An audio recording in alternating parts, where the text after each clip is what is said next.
di alxamis yem ak fukki fan ak benn ci weeri décembre 2025 mbégte la ñuy janoo ak yéen suba bu nekk bu waxtu bi jotee ñu ñëw waxtaanee réew mi ak tolluwaayam waaye tamit naka noonu ñu digtal leen suñ ay xibaar comme niñ koy àndee ak yéen saa su nekk ci jotaay bi fu ngeen mënta nekk ci biir réew mi wala ci biti réew di ànd ak ñun ñu ngi leen di ziar bu baax a baax waaye di la ñaanal jàmm ci ànd bi ngeen di ànd ak Eyeafrica TV waaye surtout Good Morning Africa ci safo bi ak kóolute bi kon niñ ko yàgg di àndee ak yéen ci jotaay bi xam ngeen ne week bu nekk dooree ko juróom-ñeenti waxtu si suba di ànd ak yéen di waxtaan li nga xamante ne mooy li xew ci réew mi waaye tamit kon ni ma ko waxee xibaar yi gën a fës xibaar yi wérte wóor ñu digtal leen ko comme niñ koy defee saa su nekk ñu ngi leen di gërëmaat bu baax ci ànd bi ak ci safo bi ak kóolute bi beneen yoon léegi incha allah dina ñëw ci waxtaan bi kon ni ngeen ko xamee but before then ci jotaay bi dama cee feggoo monsieur le directeur Modou Mohamed Niang borom Costa Road borom West Coast Region comme ni nga ko waxee léegi ñoom email ñu ne ko capitaine Niang ak yooyu waaye boobu moom garaawul monsieur Niang nuyu naa la bu baax noo def. alhamdulilah Amadou fay naa la noo def naka suba si. alhamdulilah. wala ndonkoon naa gars yi yëpp. waaw gars yi côté boobu yëpp ñu ngi si jàmm bu baax alhamdulilah. Mboyo Park. Mboyo Fiil. Mboyo Fiil kay non Mboyo Park la léegi. waaw Mboyo Park di mos. Mboyo Park mini stadium. waaw di mos. wala Mboyo Fiil mini stadium ñu tuddee ko loolu wala. non Serekunda Central. mini stadium noonu su la neexee waaw.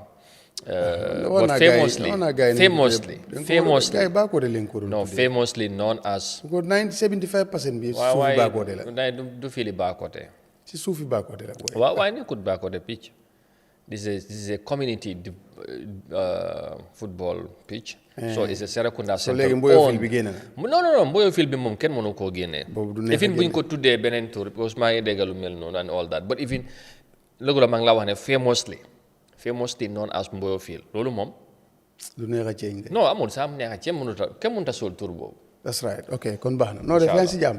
waaw maa ngi sant bu baax yëpp alhamdulilah comme na ko waxee time bi te xam nga temps yi moom yow yaa ngi si xam nga looya ngay jàng xam ngay train waaw su ma waaj daal wan awale leen ne tey itam wan awale leen bëgg a ñamal dem atteindre le beneen programme. waaw temps yi looya la de maître Amadou Kanté. maître. waaw maître kanaa koy taxawal nag soo gradué kan ngay taxawal. yow soo amee kees. non ko man de du ma am kees kay du ma kanaa baykat yi de bu ñu leen yokkalut gerte lu ñu leen yokkalut ma yóbbu gars yi koot. yow bëgguloo man National Assembly lay yóbbu koot. National Assembly nga yóbbu yow kuy defar loi. ay dara boo ko naree yóbbu koot lu tax gars yi fexewu ñu yokkal suñ gars yi ba pare ñoom lu ñu bëgg seen budget daf leen neex rek ñu yokk ko. loi bi moo ko def jox leen doole boobu. déedéet waaw doole bi nag neen si ku leen dooleel ki tax ñi am doole. wala ñi tax ñi am doole leen dooleel ñu. léegi problème bi mooy. xam nga nit man moo jaay mu fa ñoom lay yóbbu koot. man loolu yëpp man loolu juste suma problème because ñoom comme ñoom lu ñoo def loi moo leen ko may buñ ko defee coow warut a jib problème bi nag mun nañoo comment di wax waaye the issue is man xaaral rek. nga man problème bi man su fekkee li ñoo def is not lawful. so yow li ñoo def yow den ne budget bi lu mu waroon a nekk. I think 500 plus million. ñoom ñu def ko. ñoom ñu yokk 600 plus. loi moo leen may doole boobu. déedéet du ne loolu loi may rek nga jëfandikoo. non waaye su fekkee. non lu la xam. loolu nekkul ne loolu yoon may rek nga jëfandikoo. loolu ci yow lay des. the problème is mooy ne ñoom si bëri député yi gën a bëri foofu noonu si kaw leen jege ko askan bi ñoo leen fal. waaw foog naa ne yow bi nga doon wàcc si fil bi di wax askan bi promise loo leen loolu wala waxuloo ne damaa dem man di leen gën a ëppale. at least ak askan boobu noonu always si luñ soxla ñëwee tey ñu ngi nii waroon doon a nekk di talk about affaire yi. xanaa 97 constitution. because 2020 believe bi sànni nañ ko. because of personal interest or group interest. political 2024 bi ñëw ñu sànniwaat ko because of personal interest loolu askan bokkatut. loolu ñoom ñëpp. léegi nag soo compare National Assembly li fa dogal yi fa dee jaar yëpp bu dee téeméer la 98% bi yëpp lu jëm si seen interest yi boppal ak groupe but not ñi leen elect ba sànni leen. ñu waaw léegi ñoom lu ñoo def man suma waaw léegi nangu naa waaye léegi ñoom lu ñoo def. lu ñoo def ndax dañoo def salfaañe loo yoon wala salfaañe wuñ yoon. non am nga lii problème tey président Adama Barrow. waaw moo leen gën a koowee am na lu ko yoon may te bëggut te defu ko. mooy lan. loo xam ne nii sax yoon may na ko pour mu war koo def. wala mu am doole bi waaye du ko jëfandikoo. président Barrow toog na fi diggante ak nit ñi ne my frère du na lu la yoon may rek nga def non non non am nga lii problème non cosaan mi ngay xool président Barrow ñetti at la waxoon dafa toog mu dem ba ci biir mu ne lu loi bi wax loolu lay respect non xam nga loolu mun ngaa ñàkk d'accord ak moom comme yeneen ñu ngi koo def ñu ne nangu àndut ak loi léegi bu defee lu àndut ak loi ñaata yoon la UDP jóg fii challenge government bi li nga xamante ñu ngi ko def ñu dal si gannaaw wala ñu am ci ndam. that's democracy. That's what I'm talking about. Now so long now the parliament. No, it's different with the decision of parliament. No, always looking for your interest. No, but you are not looking for ñi nga xam ne. léegi nag ñoo tax nga nekk nga nekk si député bi it's up to the people. Non nit ñi ñoo war a jël seen responsibility. xam nga foofu ñu ko tuddee penc ndaw yi réew mi. waaw foofu du seen penc ñoom. waaye ñoom seen doxalin ñoom seen doxalin. dafa am li nga xamante ne ceeb buñ ci am seen penc ñoom. penc ndaw yi réew mi leen wax. penc ndaw yi réew mi always dañ fa war a waxtaanee. ñoom ñoo fa nekk lu jëm si réew mi always sa poste lu baax si yow. lu gën a correct si yow. waaw ba pare nga bàyyi ñi la fa yóbbu. waaw amul problème. appointment bi léegi mu jot ñu ngi leen a xaaraat si fil bi. jeex na nag man foofu lay wax waaw su boobaa ñu seet ñu nga xam ne bu ñu fa demee dinañ ñu bàyyi xel ñun. waaye yow always sa poste bi li koo feesal bu ñëwee jàll. always sa ceeb bi li koo tooyal bu ñëwee jàll. ba askan bi ñoom li ñu soxla ak lu baax si ñoom bu ñëwee ñu seet personal interest group interest party interest. tegee ko saay. waaw léegi ñoom loolu nag du dëkk bu nar a dem si kanam National Assembly du doxalee noonu. di saa si te nag district legislative bi dama si amoon yaakaar bu nga xam ne nii du yow rek. non because I know they are competent people. ñu ngi fa. members ñu ngi fa. waaye maybe ñoom seen lifin du mën a dem. waaye daal defe naa li man daal disappointment bu rëy la dundagum si ñoom mais bi nag mun naa ci kanam lu des si doon waaye daal expect moon ne lii la ñoo ñëw def parce que daal liñ fa taxawee askan bi bëriwul de seen parti yeeg seen bopp daal moom bu ñëw jàll moom. te xam nga ñoom seen ñu bari seen parti ñoo leen fa yóbbu. wala ñu jaar ñu dem nit ñee leen fa yóbbu. wala nit ñee leen fa. ñoo leen fa yóbbu waaye si autorité parti bi lañ fa jëmee. moo tax ñu bari dañuy léegi-léegi ñu am problème. indépendant ne ñoo ma gën a disappoint. because man National Assembly élection bi yëpp fu indépendant taxawoon. yow laa bëggoon nga win. ñu def nañ ci sax rôle bu mag. ba pare almost indépendant yi am seen contact yëpp communiqué nañ ak ñoom. fexe pour ñu dem parce que nag ñaan yi dafa bañoon. ñaan yi nag dafa bañ waaye ñaan yi li mu bañ nag dafa mujjee nangu. ñaan yi dafa mujjee nangu waaw. ñaan yi bañ Sanjal bañ ah. Sanjal nag nangu na wala nangu. waaw Sanjal a bañoon ñaan yi bañ yeneen yi bañ waaye gis nga moom ñoom ñëpp ñu mujjee nangu. anyway nee neen yëpp Amadou mooy xëy rek dugal la si benn pax rek non yow yaa bëgg a dal gars yi ci li nga xamante ne non it's not part of dal lu ma la wax du part of dal xam naa waaye dama ne lu am laa lay wax nii lu ma la wax amut dafa am lii nga xamante ne non amoon yow lu la neexee am na dogal yu bëri bu la neexee mu am si kër waaye am na si yi nga xam ne doo ko jël dama ko def waaye am nga loolu doo ko def parce que am nga raay def ko waaye am yow boo ko defee yàgg soxna si du dox waaw loolu laa wax loolu I agree da ngay bàyyi xel soxna si ak waaye man doo jël décision yooyu li may wax man problème bu ma am mooy ñun am nañ that opportunity xam nga li moo tax nii man ci always fu Halifa Sallah di waxee rek lay dellusiwaat borom baax la waaw su fekkee ne ñun tànnkat yi defuñ ndànk ñu xam ni ñu war a tànn ñu war a yóbbu ci parlement mooy loolu ñun Amadou tànnkat yi ngeen ne ñu ngi takk bëtam kenn lañ takk fii ñun dañ takk suñu bët de ñun ci naka of course xam nga takk bët nat jël musuwaar nii rek indi wax naa la fi ne ñun suñu bopp soo waxee before wax naa la fi ne ñun suñu bopp sapoo neen fi ay lifin xam nga yaakaar moo rëy Amadou nit ki su ñëwee di la wax yaakaar rek nga mun a am ok waaye léegi nag yow kuñ nit ki nag moo demee ki la yaakaar ba mu votal la ba indi génnee fi ko xam ne nii xëy na sax sa parti moo ko fi indi neexul ñi yow yaa ñi ne nga ñëw waay nag yow askan bi li leen war def nañ ko mooy tànn juróom fukki député ak nangam man xam naa ñu jàppale ay député bi ñu falu ñooñu tey dañ ci am regret mais bi mën naa koo waxee wala lu leen neexul kon loolu yëpp ak lu mu taxew am na sax tey ñu fal xëy na government bi man daal yaakaar bu ma si amoon daal gisaguma ko yaakaar bi moom loolu moom ni ko gars yi di waxee it was c'est partagé ñu bari dañ ci amoon yaakaar lu tax xam naa ne am na ñu nga xam ne nii am na lu fa xew di seen yéene waaye mënuñ si dara waaw loolu moom óor na ma parce que am na député yu ma xam ne ñu fa majorité moom mooy seen yoon si li leen a yokkal parce que ñoom balaa leen a yokkal sax moom mun ne am nañ lu ñu yokkee xam nga pour dëggal sa wax bi loolu moom óor na ma ne te mun naa laa see sepp waaye du ma ko waxee fii mun naa laa wax diw ak wala député bi constituency bi am na liy dox li nga xam ne nii yitelu leen non def waaw majority mooy decide parlement I know ba pare li ngay wax ni pour déggal ko rek mooy li tax nit ñi amoon yaakaar bu baax a baax yaakaar bu rëy sixth legislative bi mooy number one mooy independence yu ñëw musuta am 11 of them alright ñu ñëw because ñeneen ñi sax bokkoon ci yeneen parti waaye because of something bi ñu taxaw seen nit ñi ànd ak ñoom loolu bokkoon na ci beneen bi mooy ñu ëpp ci ñoom ay ndaw lañ. yes nekk ay xale.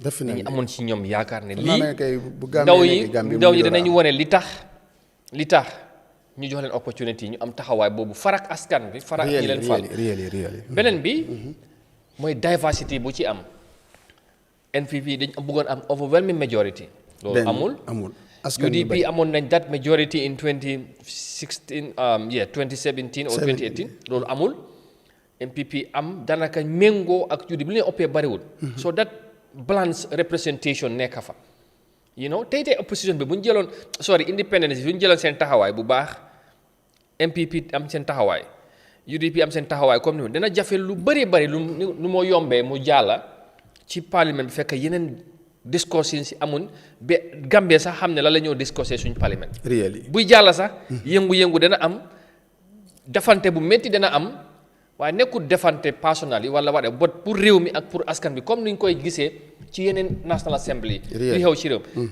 exemple bu ndaw mooy Sénégal Ghana ay arrêt dafa war a jóg Sénégal da ngay gis ñu bugg a jàppante because of defense interest dara but because of defense li nga gom ak sa réew ak sa askan waaw loolu tax keneen ki ngeen dem ba ku nekk loolu buy def bu amee rek njëriñ dana feeñ waaye fii comme noo ko waxee sànq ñu bari loolu lañ gom bu fekkee ne li nga xamante ne mooy lu interest li nga xamante ne réew mi la wala askan bi lu ëpp xaajoo mooy am ku jël position politically farak sa parti wala farak yow sa li nga góom wala yow sa position nga jël ko personally it ne sax loolu bariwul lu ëpp politically la ñoo gis wala nga ànd ak sa parti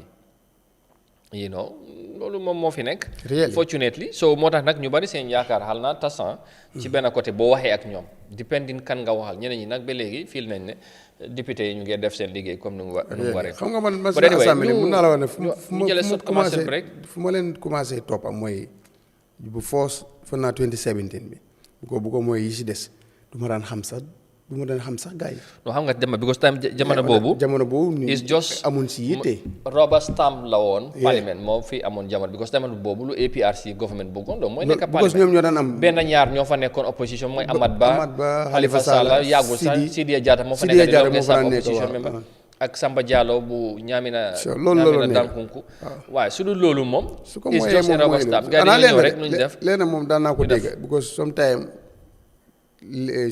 si national député yi jawara yi mujj time boo am na DAC time boo ñu ngi si marché bi time boo soo déggee sa député wax rek amul da nga dee tiitaroo loolu wax rek boobu rek. waaw because jamono doon dem sa time ma gis maamoon mu ne tey amulaay dafa wax booy. amulaay booy soo capee tey mu ngi waxal Oppa Saalum waxal lifin bi nangam ma ne la kooku moom lan la moom. jamono boobu foofu la toll woon. time boobu noonu man ki ma doon jàngal magam daf doon driveal député. ñu ngi amoon seen benn si 300 yooyu noonu fu naa moom député Kéléfa Samb la doon dawalal su ma mistéegul. Gus Bañ ma ne ko yow kan ngaa dawalal mun a député ma ne ko luy député waaye nag fu ñu dem ba nga xam ne ni sonn nga si xam njëriñ bi xam li tax foofu nag la gën a ñëwee yéeme mu gën a yéeme waaw. te nag depuis ne léegi la gën a am cër bi léegi la gën a gis boppam. waaye fexe leen nag askan bi tam gën a gis boppam léegi si taxawaay. penc ndawi réew mi solo dafa am solo bu baax. waaw lu leen des ci mandat bi bariwut noonu xam naa diggante bi taxawaay war na ci mën a amat. war na see mën a am neen bàyyi xel askan bi rek. waaw daneen jëw léegi ak standard newspaper di ci gën a fees ci xibaar yi président Barrow yëngal na cabinet bi am na appointment bu am ak senior naka sax. dafa tàngal ceeb wala. waaw lii moom bu am rek parce que trade rek la am ku fa teg. am coppite yu def ci. dafa yokku cere rek doole. exactly yokku cere doole ñeex la wala lan. mais bi mën nga koo gisee noonu. non kii yokkul cere sax ñeex rek la doole. cere bi. balaa ngay dolli ñeex fa nga dolli cere su dul loolu moom. day non sometimes ñeex bi day jeex fekkee cere ba xëy na ñeex la yokku indil lu mu defee mu xool. waaw ñu ñëw xaram ñu ànd ak suñ gars yi ba pare ñëwaat quickly.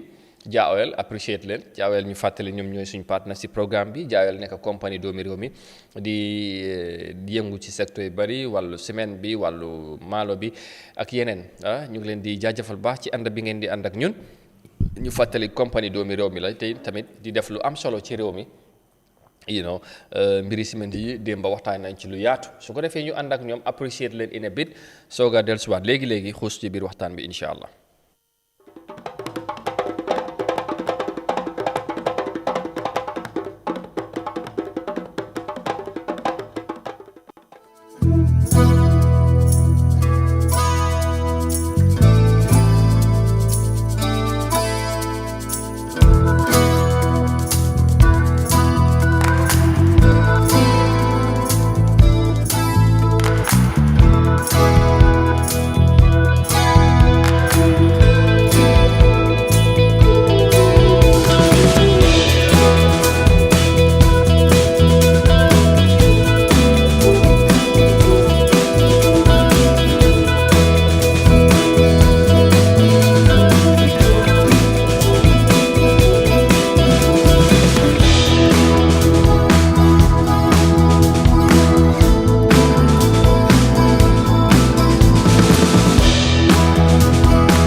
All right, welcome back and thank you very much for joining us. This is Eyeafrica TV and you are watching your favorite TV morning show in the Gambia, the Good Morning Africa program.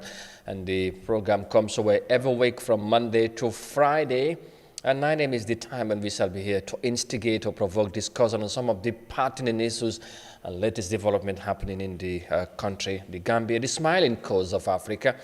But hey, if the need arises, we go also beyond borders and boundaries to make sure that you are adequately and rightfully informed on issues that are also happening across the African continent and beyond. So if you are joining us for the first time, make it a date with us. Please don't miss stuff. Always interesting. And of course, your contributions, in fact, spice up the conversation. And at this moment, I would want to take a minute or so to extend our greetings to some of our dear and esteemed viewers who are always with us when we are here. Nuyu leen ziar leen am mbégte ci yéen bu baax. Emel Kujabi, good morning. Thank you very much. Mr. Seni, as always, mu ngi ak ñun. Habib Diaw, ça va? Bonjour. Parce que moom mu ngi ñu wax ne sa Habib Diaw. waaw mu ngi Sénégal. mu ngi Sénégal. xam naa foofu xam nga ko. waaye dafa dekku livin lu bari. Sëñ Habib ñu ngi lay ziar bu baax. nuyul ñu waa Sénégal di nuyul tamit suñu ambassadeur bu fa nekk Assane Ba Gambien boy mu ngi foofu ci Dakar. monsieur l'ambassadeur. gis naa mu ngi def benn histoire xam nga temps moom si chroniqueur yi naka la. Chroniqueur. si la bokk de monsieur l'ambassadeur. waaw nuyu sa jarbaat Adja. ñu ngi ko ziar moom it. waaw ñu ngi ko Adja ziar yow kañ ngay ñëw nag holiday wala yow sa oncle bëggul nga ñëw Gambia right now. bàyyil suma jarbaat rek mu firi moom nu ko neex lay def ba kenn laal ko. waaw dafa lu la neex. loolu yomb na de boo fii lay ñëw rek ñëwal.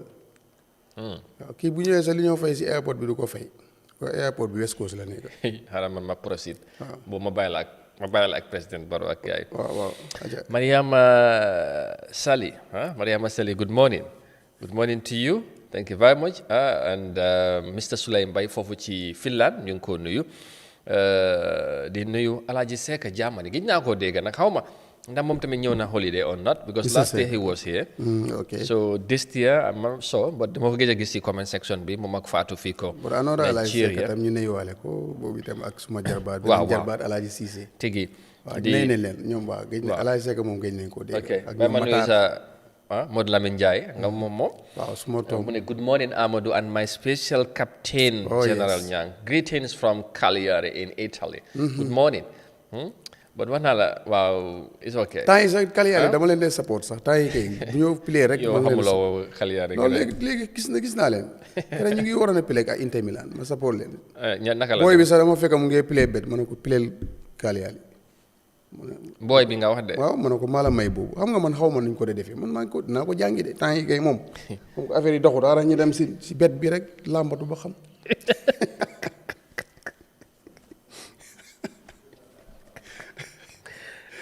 ay booy maa ma koo jàngal de am na lu ma ko wone suma mobile bi waaye ba léegi mënut a dugg si bopp bi. Adja mu ngi ree sax Adja sa oncle day bet léegi. Bet temps yi foog ñu dem bet de waaw mooy loolu. yàlla baax na. non bet moom loolu da ngay war dem Syria dem Spanish Liga damay bañ sa mut ñëw fi sa mut ceeñ te duma ci mun dara. waaw anyway bàyyi ma nuyu gars yi rek Hazard good morning di nuyu Alaaji Boy Alaaji thank you Pa Modou Mr Diop jërëjëf ñu ngi lay ziar bu baax. borom jaaba. waaw. Tom moom gëj naa ko gis. di dañ gëj a dajee sax. gëj neen dajee sax xam nga naa. Baas fu ma daan fekk fu. Baas Sonko café boobu dafa muuf moo tax. good morning dafa ma daan fekk si ku dee jaay café Touba xam nga loolu suma lifin la. waaw. kooku dafa muuf loolu moo tax ma mënatumaa gis Tom. ok. waaye Modou Kay moom daf la day nuyu Modou Kay Cissé. moom léegi wala sax. borom Sandial. ñi ngay nekk itam nu mu tuddee si coach Faye. Ibu Faye. borom stadium coach la wala. coach la. ñu ngi ko nuyu bu baax. ma gisee neen bi suñ team bi di play. ñu ngi ko nuyu bu baax mu ngi laa nuyu sax moom tam honorable. di ko Alaaji Ibu Faye ñu ngi laa nuyu bu baax. di nuyu waa Banjul yëpp dinaa ko gis nag. waaw. Ibu kañ ngay ñëw nag ñu waxtaan si football bi. war naa ñëw de coow li bari na de. war naa ñëw fii. wala presse yi ñëw Kaba. Kaba moom kay sa campagne ba la géej si plateforme bi. waaw si la géej fii de. gars yi war dañoo ñëw ñu waxtaan si campagne ba win rek dugg xalwa. gars yi ngi wax le. da ngay wax de élection yi next year sérieux non Kaba moom fu ne ñëmewut a laajte wala ay léegi gars yi ngay togg dara ñoom Ibu foog naa ñu ngi togg dara de. kon Sadibou yow ñëwal. Sadibou génn na day wax de. sax waaw seen opponent bi last year te xam naa pare na tamit moom déclare na pare na. dama ko bëggoon a ngeen waaye moom ñemewut jam-jami. kan sax Sadibou. Sadibou Kamara Sadibou dafa war a ñëw nag. ñëw na kay ba pare moom kay wax na. non dafa war a gars yi dañ ko war a sànnil mu jiite bagage yi moom tam. mu seet mu ñam parce que ñu doon affaire yi ñu doon na ku saf daal man dama dee bëgg a liire bu saf. waxuma nga saf di dóor nit ñeeg caw de bon nga am lifin. stakeholders yi rek. waaw nga am caaj. ba nga xam ne ni soo waxee dinañ xam ne. njiit li wax ne waaw kii mooy njiit li waaw daf ci dee am solo trop. comme président Barrow right. waaw. yaa noonu la de. kan noonu. ma ne njiit bi comme président Barrow noonu la war a mel soo waxee ñu xam ne kilifa wax na te tamit jël na dogal bu jege. waaw waaw di xanaa loo bëgg a wax. waaw da nga foog naa président Barrow dafa waxoon na ne du mel ni comme kaane waaye jaxatu moom dana ci we. président mooy kay pataas la booy du jaxatu de waaye baax na nag moo baax si ñun. nga ne guy di jaxatu de waaye tàngal yokku na cere dolli ñaar indil ñu ñëwal si foofu ñu seet lu mu def. ñeex mi jeex fële mu dolli wala cere ji moo jeex. anyway lu mu indi foofu noonu. yàlla baax na. waaw président di commander in chief. sa jarbaat mu ne jërëjëf. suma jarbaat mu ne thank you my uncle.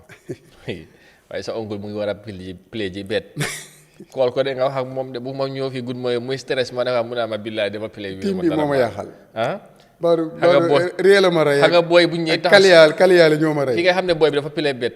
su ñëwee fekk ñu ngi seetaan football mu ne Chelsea ñoo yappat wala mu naan Manchester moo yappat xam ne affaire yàqu na de. waaw ñoom bu séeri fii booy. yappat foo ko dégg rek xamal na doxul. ma ne ko ne yappat lu xew mu ne ma booy team bi booy xoolal moo ma yaaxal ma ne ko waaw kay yaa ngi soog a agsi nag. yaa just la ne. naa ko commencé de. but anyway loolu la di nuyu bu baax tamit oncle Sall waaw. mu ne moom been to Jaban first time mu ne dem na Jaban for the first time so he liked the area. Maybe dañ koo dalal foofu because area boo nga nekk and I forgot ok. mu ne dem na ban Jaban. waaw. ok bëgg na area boobu. waaw foofu very quickly bu fekkee ne pare na ñu dem wax naa léegi danañ wax ci mbiri State House presidency bi président Barrow finally appointed minister of trade. def na some movements within the government daanaka amul kenn kum jëlee ci biti indi ko di fu mu nekk nii chief of staff la yóbbu ci trade ministry bi so new cabinet and public senior public service appointments loolu la def dina ñëw ci headlines yi and I will read this statement from the office of the president. Ci information boobu pour ñu digtal leen yan appointment la def gars yi de Mr Faye ak Adja yoo xam naa sa bet bi ngay def boobu la ñu war a. non dama ngi koo jàng xam nga ko ko defee waaw. yàlla baax na. New cabinet and senior appointment let me just go through this statement quickly then nag ñu soog a ñëw ci standard because ñoom tamit indi nañ ko ñu boole yëpp. All right, Lamin Keita, good morning. Jërëjëf and thank you.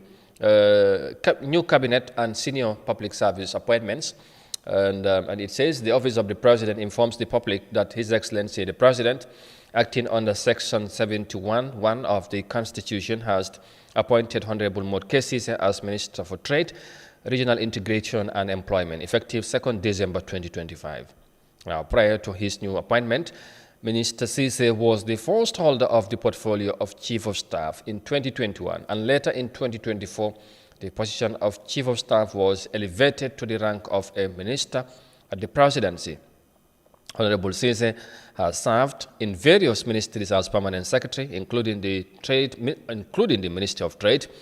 He also garnered international experience as a senior official at YFM and worked with international partners on consultancy-based assignments both at home and abroad.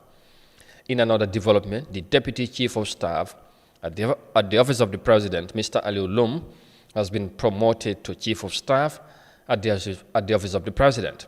Mr. Lum held several senior portfolios, from Director of Delivery under the Department's Strategic Policy and Delivery to Permanent Secretary responsible for delivery at the Ministry of Public Service, and his current role as Deputy Chief of Staff. In a similar development, the Executive Director of the National Social Protection Agency, Mr. Mamadou Kediba, has been appointed on promotion as Deputy Chief of Staff at the Office of the President. Mr. Diba, a professional economist, served in several portfolios, including Director at DPSPD. So that is the information from the presidency. Some, new appointments has been made from the public service or senior public service. So finally, a new trade minister has been appointed by the president. And of course, you can all remember the brouhaha surrounding the previous appointment of the ministry, of a minister for the Ministry of Trade. You all remember the Mod Sise saga, Director, Auditor General, Minister, he rejected the offer, resulting to his dismissal. The saga or the matter now is in court. So fingers are crossed. We'll see how things pans out. But what I have realized, President Barabal, famel ni Sise Kunda yi la olu ci ministry boobu. Ban ministry fii. Trade. Mbaaw. Moo Sise moo bëggoon a ñëw Sise bañ mu indiwaat Sise. Léegi nag moo kee Sise Chief of Staff la jëlee foofu. Dal di ko yóbbu as a trade minister. Gis naa nag réaction si bari na ci move boobu. Laata appointment bi di am déggoon nañ ci ñu doon wax lu mel noonu mu ngi waaj a am ba tax na ñu doon njortu ne est-ce que président Barrow ak Chief of Staff seen diggante mel na nu meloon, est-ce que am na lu ci laxasu est-ce que amoon lu ci ñagas kay laa bëgg a wax. But eventually yëfi nguur la président Barrow, because man déglu naa sax chief di ko wax ci interview bu mu am ak Garmi fii di wax ne président bi moom despite moom daf ko advise président bi mooy decide si décision président moom mënu ci dara. Waaw soo xam naa ne nag foofu la yëf yi mujj. Balaa ñu ñëw ak standard quickly, lan mooy sa reaction ci movement bi ak Modou Cissé nekkoon na permanent secretary di same ministry tey mu war koo jiite. But ci ñu bari njort ndax dafa ñu ne sax am na ñuy wax ne jëlee Modou as Chief of Staff Presidential Affairs Minister wàccee ko as Trade Minister is a demotion, mooy dañu wàccee gradam. Ndax gis nga loolu ak ndax nga gisee move bi. waaw jërëjëf di jaajëfal xam nga njiiti réew mi yoon moo ko may loolu. waaw loolu moom am 71 xama 11 noo ko tuddee noonu. waaw prérogative daay tam la de. moom mooy borom lengay ku ko neex mu dugal ku ko neex mu génne wala mu damyee déggale mu dugal fii nit dugal fële loolu la def. waaw démba soo gaw ma ne képp ku mu fal rek gaw ma ne ñagas am na sa diggante ak moom président bi ko am ak moom ñagas bu ko neexee nga sori ko. so lu ma gëm rek mooy ne yaakaar na ko foofu yóbbu na ko fa te moo tam keneen nit la ku nga xam ne nit ku am wóllëre la nit ku baax la te xam naa ne góob mën a yàqal na président bi bu ko su ko yàqaloon du ko dénkaat beneen poste di minister of trade. so anyway li ñuy def rek ñaanal ko rek yaakaar gu président bi am si moom mu def lu kowe njortam. so loolu dinañ ko si ñaan but movement moom am na donte le nag xam nga nit ñi tam den fa ne. li nga yaakaaroon na président sax dina fi président Barrow. man de demoon naa ba fàtte affaire nga. président Barrow dina toog sax ba section boobu sax moom dootu ko mën a muuf dafa foog mu nekk former président. waaw non loolu moom. so nguur foog mu jeex ñii ñëpp dañ ñëw pour liggéey. ku sa time jeex si secteur bi da ngaa dem. non li ma wax mooy. jëlee mode ak chief of staff indi ko trade minister. lu nga yaakaaroon non yaakaaruma ko woon wala la bett la. non yaakaaruma ko woon mun na maa bett waaye dama gëm ne rek njiiti réew ku ne dafa am fu mu la yaakaaree. sometime mun naa nekk ay game sometime mun naa nekk comme play nii rek mu ne xaaral kii ma jëlee ko fii indi ko fii. waaye loolu yëpp yaakaar nga ne fi nga koo jëlee fu nga koo yóbbu nga ko gën a soxlaaye. waaye te nit ñi tam den fa ne ku nekk si ron président rek loolu moo yokkute wala kooku rek moo war a mun a liggéey non bu ko straight fuñ soxla la. bu baax noonu tey soxla nañ fa nit ku mel ni moot parce que am na dal. waaw mun na wax ak nit ñi ak businessman si bëree bëri. bu ko straight bi warta lu mu toog sax dara nekkut fa sax loolu warta noonu nekk. parce que sa ministre bu important la bu réew mi soxla doon tale sax daanaka élifuñ jaaykat yeeg yooyu noonu waaye lu mu làmboo bari na. secteur bu am solo la. ba dem na ñëw na mooy ne président bi moom mooy seet ku moo fal ku ne rek mu fal la. den léegi Mr Loum moom moo dem moom la doyloo foofu noonu. kii lu mu fa waroon a saaf na ko fa. te fa naa ne sax dis chief of staff yi président Barrow mooy ku ko créé. man lu moo doon secrétaire général. secrétaire fa cabinet loolu moo fa nekkoon fan naa ñoom loolu leen fa fekkoon. dat Cissé sax yàggoon na fa. fan naa mu ngi ambassadeur mu jéegale président create chief of staff something like that waaye chief of staff public service naka laata sax mooy booy fu mu nekk. waaw yooyu noonu yëpp c'est new création bu nga xam ne président Barrow moo ko indi. waaw ku mel ni nag Madi Jobaare jàpp ne loolu sax loolu dafa àndut ak loi dañ ko def noonu. non waaw nga ifin sax su ñëwee but impact bi sax man moom impact bi dafa waroon a mun a fi parce que man noonu naa. non bu ko public service mooy saytu ministère yi isit noonu. public service waaw loolu doxalin nguur gi. public service doxalin nguur gi lu ma xam si koy seetlu. ak lis at bi sax dinaa ne amul de ministre bi leen ko dénk ba def na si a good move nangam. recognize ko am sax luñ ko tappal. solo borom bu fekkoon ne bokk na si liggéeyam dina tax ëllëg ki ñu jox beneen ministre yi mu gën a góorgóorlu moom tam. waaw dinañ ba sax am na ku ma doon wax. loolu bu ñu doon am right now. ministre of high education kooku moom mooy jël affaire yi. so loolu nag su fekkee ne domaine bi ñu ko jox def bi mu xam la. waaw yàgga fa liggéey fa. ñu jox ko ministre yi boobu public service ministre ku yàgga foofu la. non loolu la moom yàgg na si civil service of course. booy itam ku yàgga foofu la. parce que man yàgg naa ko xam moom ñoom Jawara Gueye bi nga wax. waaw ak reform yu di minister of higher education nekk di def. nit ñi loolu lañ gis di wax even opposition bi appreciate nañ the work he is doing. non xam nga dafa am nit ñu nga xam ne su leen xoolee rek nga xam ne ñi caaxaan nekkul. loolu laa wax. waaw and because déglu naa ko mel ni. lawyer Ousainou Darboe di ko praise opposition bi ñu bari. di appreciate the work he is doing. soo waxee ak ñoom ñu ne like lan nga mun a appreciate di président Barrow ak nguuram bi mooy la ni mu appointé.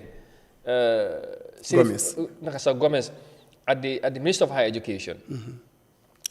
Pierre Gomez. is one of the best decision he have done since he became a president. Really? And the minister wax ji bëriwul has been proactive. loolu leen dem ba si façon yooyu noonu. ku ko jege ñu ko xam. na wax ne he is a very man de amuñ that relationship xaw musu est-ce que foog naa ne waaw ma ko misee tamit ci nit ñi nii musu maa wax ak moom directly. but I know. daf recent sax lu mu nekk di def. the people that he is bringing on that ministry the qualification nu mu mën a fexe ba mu convince those high qualified educated Gambians ñëw ci secteur boobu. very good. it's really welcoming. waaw so loolu nag. but other sectors like you wonder sax yeneen ministry do hardly you hear the ministers. am nga président bi mun naa mënu koo def waaye as far as you appoint koo xam ne ni mooy saytu ñoom seen liggéey at bi waroon nañoo indi ñu gën a taf taxawaay bu am solo. loolu duñ nangu loolu gars yi. kon nag mooy loolu kon ñoom li anyway move na def na ay changes loolu am na solo moom nu mu ko bëggee noonu la koo defee. léegi li si des nag ku nekk fam la teg nga xam ne rek dafa bëgg lu dem lu baax moo tax mu yóbbu la fa. but si gisuma ne ça gisuma foofu noonu demote gisuma fa am nga lu doon demote mu génne ko already maybe sànni ko foreign affairs or something like that or mu dem bàyyi ko mu dellu si Sekunda Sanjal but nag ba léegi ab ministry appointment nekkul appointment bu ndaw kon ba léegi gis naa ne rek yaakaar na moot bëgg na moot continuer liggéey ak moot kon nit ñi neen bàyyi xel la ni ku nekkul si réew président bi rek du tax yow yaa nekk di def liggéey bu war non loolu tam ñu bàyyi ko xel léegi loolu tam something loo xam ne ni waaye taxawaay Mod Cissé bu mu nekkee chief of staff taxawaay bu dee wax dëgg yàlla jari rafet na parce que trop nag gis nañ ne ñun de fii moom dimbale ñu si trop bu baax am na ci impact bu rëy parce que lu bari jafe woon ñi réglé na ko yomb nañu waaw ci jëwriñ yi est-ce que foog loo tamit ku mel noonu bu demee ba ñu am mu am xam nga affaire yi nguur dafa doy waar léegi xam nga nguur li si laxasu dafa am na lu bari li nga xamante ne da du feeñ ci suuf lay xewee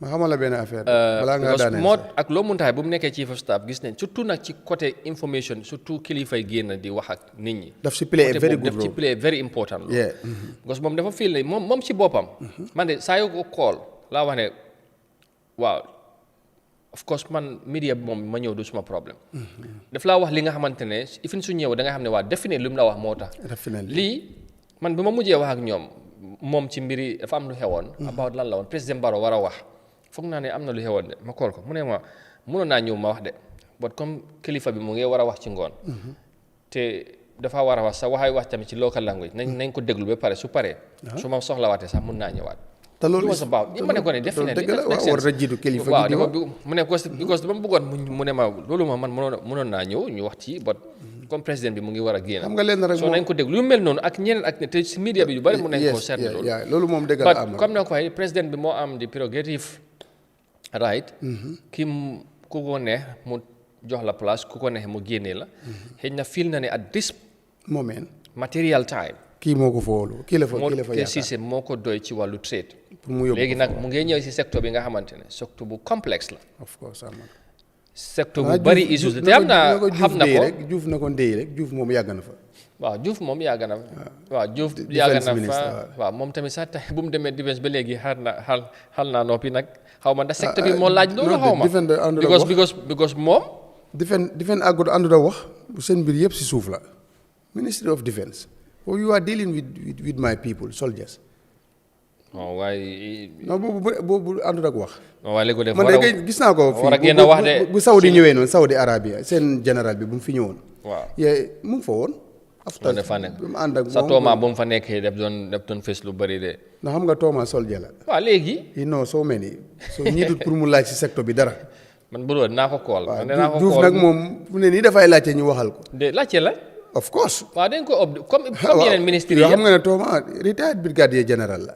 xam na secteur bi nu muy doxee soo kooku du laajte dara si du rôle ministre léegi yow lan ngay xaar ci mode cases because mu ngi ñëw wax naa la ci secteur bi complet xam na secteur bi ba trade comme ni nga ko nekkoon na fa PS naka nekkoon na fa PS waaw loolu la ñu wax nekkoon na works tam PS exactly ñun boobu leen 2019 leen nekk ak moom si too bi waaw bi di président Barrow at collège bi kàllaaji bi ñu ko doon dañ ñëw rek corona ñëw waaw léegi li ma bëgg a wax mooy lan ngay xaar ci moom quickly balaa ñoo ñëw ak newspaper si parce que mu ngee ñëw ci jamono bi nga xamante ne dund bu seer bi semaine bi seer na de ak gars yi yokk nañ ko ak doole waaw ak xam naa loolu yëpp ci moot nuñ mel ndax am nga war nañ nit moo na cee war a am yaakaar ne dina ci indi maybe solution mooy saafara mbiri waaye tamit mu fexe ba tey bu ñu demee ba tollu démba rek ñu ma gis naa ko binda ci vérité léegi tey weeri koor bi su nuyoo see fii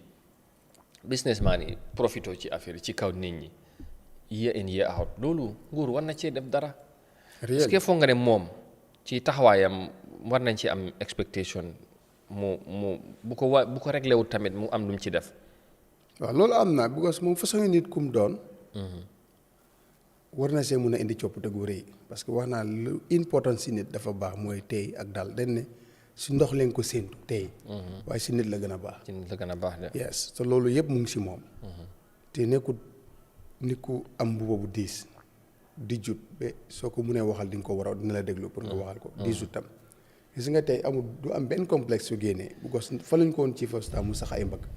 defuñ ko woon minister of presidential affairs mu sax mbagg. soo gis nga lu mboo bu mu soloo rek la moo continuer di sol. because moo tax position duñ ko yenu moom musut koo yenu te mu ngi si doon def li ko. te lii rek moo tax ñuy wax sax mu ngi si doon def li ko war xam nga yow li nga xamante ne yow ni ko gars yi di waxee ni ko Sénégalais waxee décret moo la fa teg. waaw décret moo lay génne. yow fi nga nekk. parce que yow indi nga nombre bi sax soo soree nit ñi wala nga def. naka suud wala di acte orba li nga xamante ne yow ku la ko fa teg su ko neexee su saayee rek you are off the market. loolu moom jarul diisal. moom nag yàlla def na dundut loolu. very well. dafay wàcce si suuf ceeñu ñu mu doon àndal ak ñu mu xam-xamaale everything dafaa dem si ngénte yi. dem si te boo ko approché daf lay déglu. te daf lay déglu kon nag fu mu dem nii nga xam ne nit ñi dañ soxla foofu gëm naa ne mun na faa indi coppite parce que kiñ soxla ak liñ soxla mu nekk fa loolu mu ngi si moom kon war na ko mën a def bu baax. absolument. lu mu eggal député am rek ñu ñaanal ko rek. yàlla may ko ci ndam. ak ñeneen ñi nga xam ne tam diba tam xam naa ne moom itam. waaw diba tamit war na hoosin bi baax na si moom lu mu hoos protection bi. waaw bu ànd naa war Gambie ñoo ko hoosoon. hoos bi baax na war sëg de. waaw moom tam ñu ngi ko congrès. léegi nag dem na député chief of staff. waaw dem na te ku Mr Lum bu fa nekk tam. te moom nag gars yi góorgóorlu rek dafa war a ñëw good morning ñu discuss about that event. bu mu fi host diggante boobu mu dem Brazil si COP 31 bi mu ñëpp si diggante mu ak moom diggante boobu. ba far li am. anyway moo tax nit ku ñu am yaakaar la. parce que because soo demee si protection sa nga xam ne indi na fa ceeñ si bari loolu leen dee bugga suñ la joxee position nga am pexe yoo fa indi ba ngir ne kër gi soppeeku na waaye jox nañ ko Amadou ñaari at Amadou fu mu ko pologoon yow fu nga ko polog dara muufu. xam nga loolu la laa ci loolu moom doxut. xam nga loolu la laa ciy jànge waaw mooy nit responsabilité bu ñu la jox def ci lu war rek nga xaar yàlla gis nga ay yenn buuxante yi di dem di lobby pour yow nga ñu jëm laa jëlee yóbbu la ci kaw ak yooyu jaru ko waaye dem gis nga boo liggéeyee rek results yi feeñ sa results yi ñoo laa yóbbu yow fi nga war a def. of course waaye sometimes it's simple as this I know government lobby here and there daf dee am sometimes nga lobby ñu jox la place bi nga xamante ne you cannot even run it. waaye wante da gis nañ fi loolu lu bari ñun suñ dëkk bi fii liggéeykat bi la ñoo gën a ruxee si suuf pour mu leer. non xam naa loolu. ñun suñ fii ku taxaw pour mu baax. waaye moo ñàkk gaa yaa ngi lay ruxee pour ñu génne. loolu yëpp boo ko def loolu is our problème. loolu yëpp soo ko gisee. waaw time baa jot rek waaw am na. waaw bu jotee da ngay dem. kii fu mu jógee fii am na ñi nga xamante ñu ngi yoon si office of the president sax. ma waxal la de xëj na ñu foogoon ne sax léegi ñoom ñoo jël na position fuñ ko jëlee. am na ñoo xam ne nii mun nañoo tere lii mu am waaye mun ne laa tardeel parce que yàlla dafa mën a seetaan. ay non. te loolu daf dee am. waaye Gambie kuy perform leen buggut. te ñu jaxasal ak président bi wala ñu roofu dugg fii kii nii la mel kii nangam leen bàyyi loolu ñu liggéey. leen bàyyi loolu ñu liggéey. affaire yi booy président bi ku mu óolu ba tànn ko ku ne defal li nga war a def. président tamit ñëpp lay waxal waaye itam dafa bari foofu de. non loolu moom is natural loolu is happens everywhere. moo tax even yow léegi soo defatee ndànk pour nga xam lan ngay téye sax dafay jafe because kii dana ñëw wax left keneen ki ñëw wax ak yow right comme loolu li nga xamante ne sax mooy loolu. xam naa lu mooy dégg moo tax nag daf dee xam nit ñi. te ñeneen ñi xam naa dana am koo xam ne dana ko dalal mu dem mu nag ñu joxante loxo mu jox gannaaw xam naa dafa xool buy waaxu dem rek muñ fekk xam na lu ne si wax du ñàkk si boobu parce que président lu ne lay gis ndeysaan. dañ dee soona nag lu ne lay gis.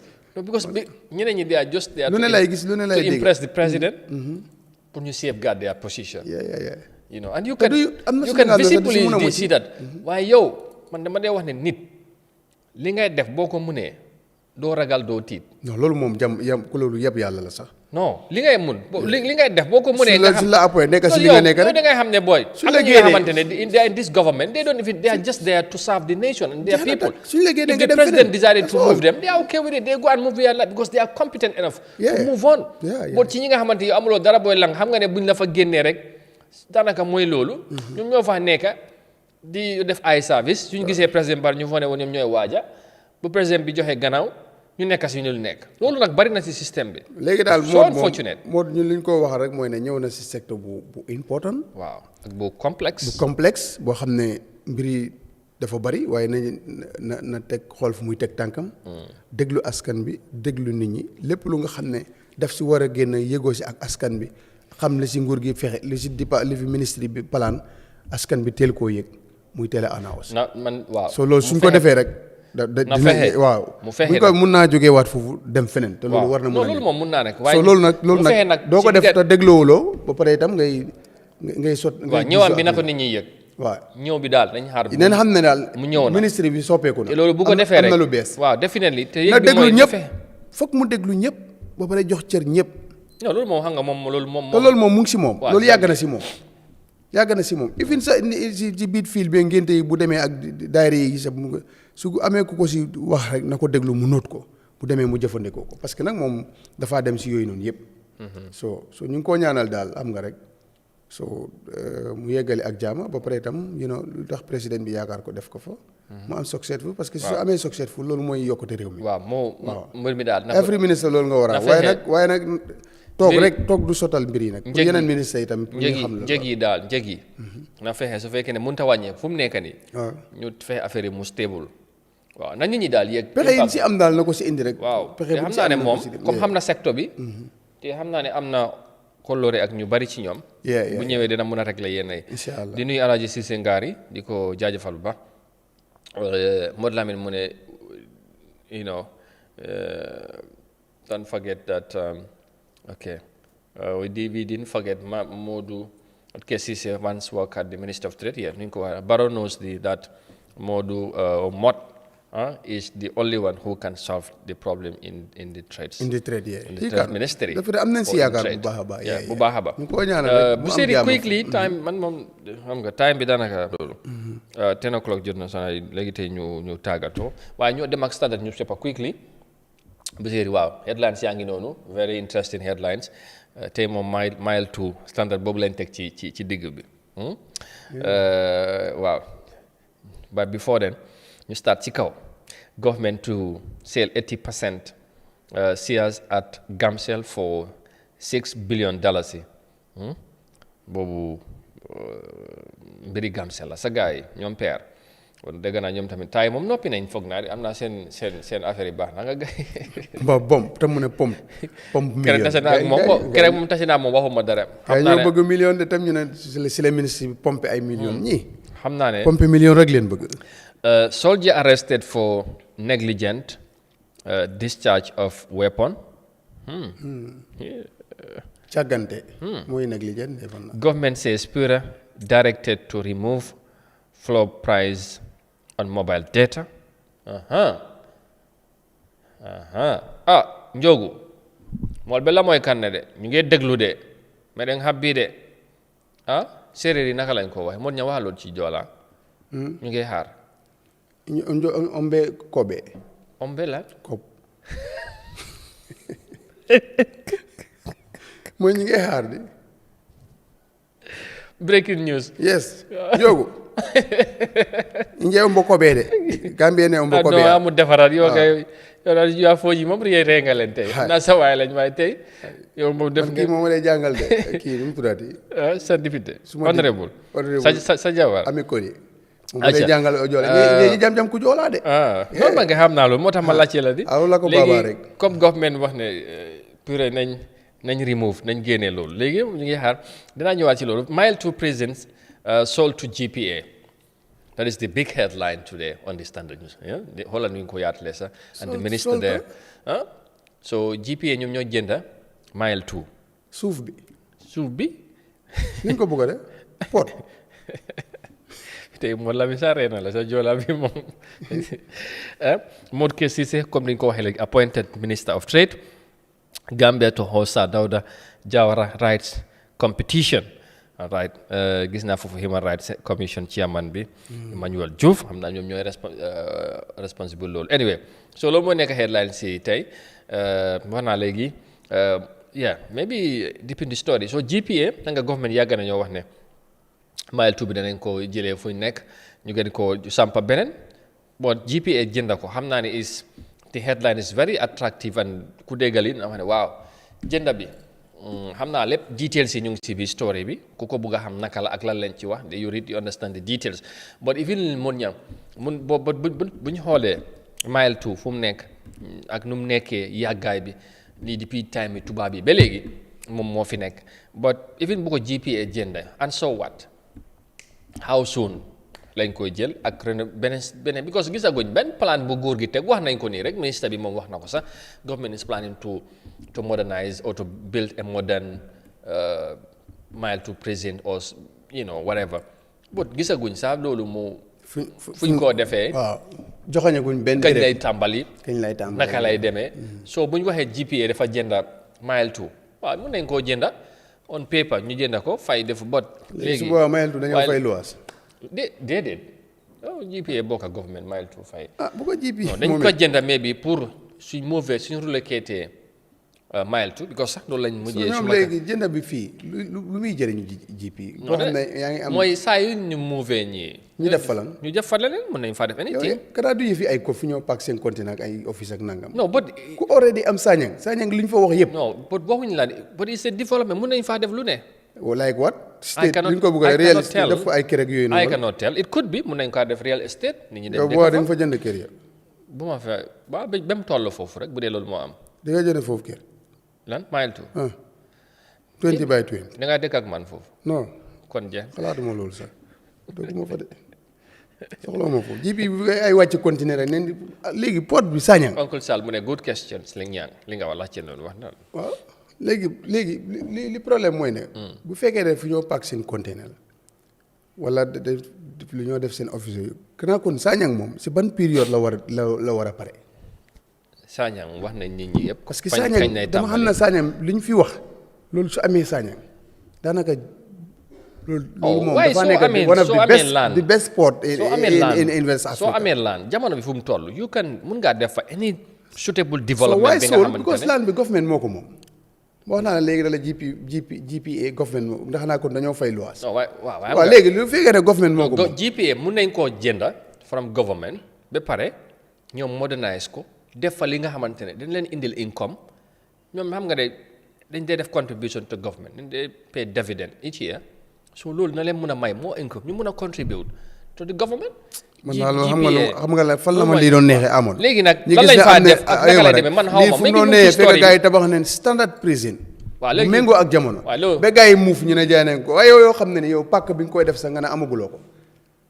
ba léegi kaso tubaab bi ñoo fa nekk. waxuñ amaguñ ko ñun ñoo ko xamagut mais bi ñoo am nañ. bu amee ñi nguur gi ñoo. li nga xam ne bu nit ñi den si kontaan pour mu am gars yi dinañ ko yëgal. lii jarul lii moom lii kay moom amul daajal beneen paquet lii moom jarul sax débat.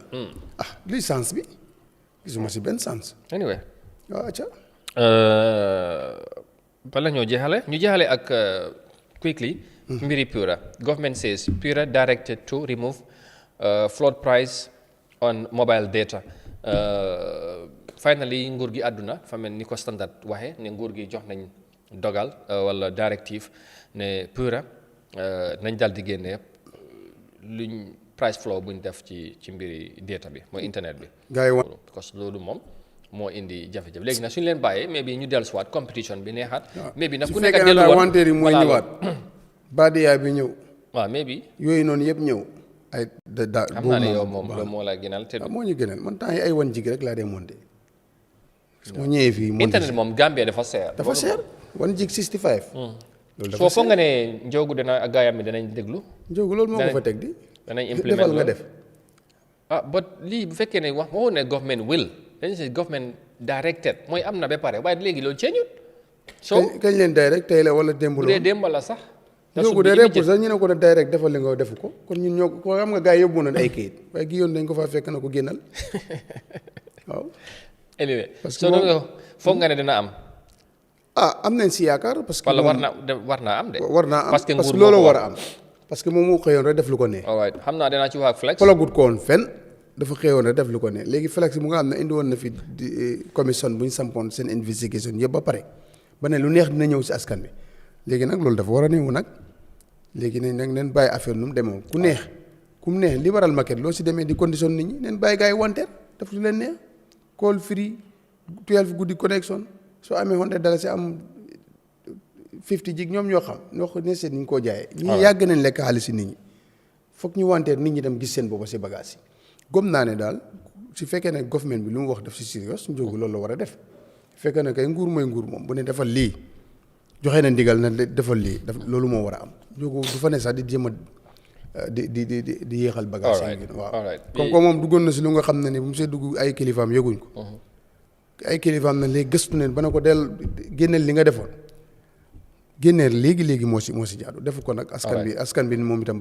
pare neen pour jëflante ko ak moom macha allah yes all right thank you very much xam naa ne fii la ñooy am ba suba insha allah suba moom ñu ngi war a am gan keneen ku bugg a potential or should I say maybe aspiring presidential candidate for 2026 jaara na fi lu yàgg waaye dafa war a fi jaaraat suba ñu waxtaan ak moom ci nu mu gisee réew mi because am na yéene jongante ci bokk ci jongante yi ñëw naka la gisee réew mi man yéene la ci am deneen suba insha allah deneen ci ñëw lu yaatu bu la waa ñaan yi tànnee doo dem ñaan yi tànnee lan bu la nee nga ñëw ñu taxaw la ñaan yi ci ñaan yi yëpp buñ na léegi den bëgg nga nekk nga taxaw président ñaan yëpp waaw ñaan yëpp duñ mën a tax ma nekk président non dama ne ñoom sa gox bi rek buñ génne ne la taxawal ñu yow doo dem doo ñëw waaw bañ toll foofu xamuloo lu mu si yëg di wala waaw man ndax di nga dem oo doo dem rek bëgguma teel a wax parce que waxaguloo ma suma siiru bi loo ci gis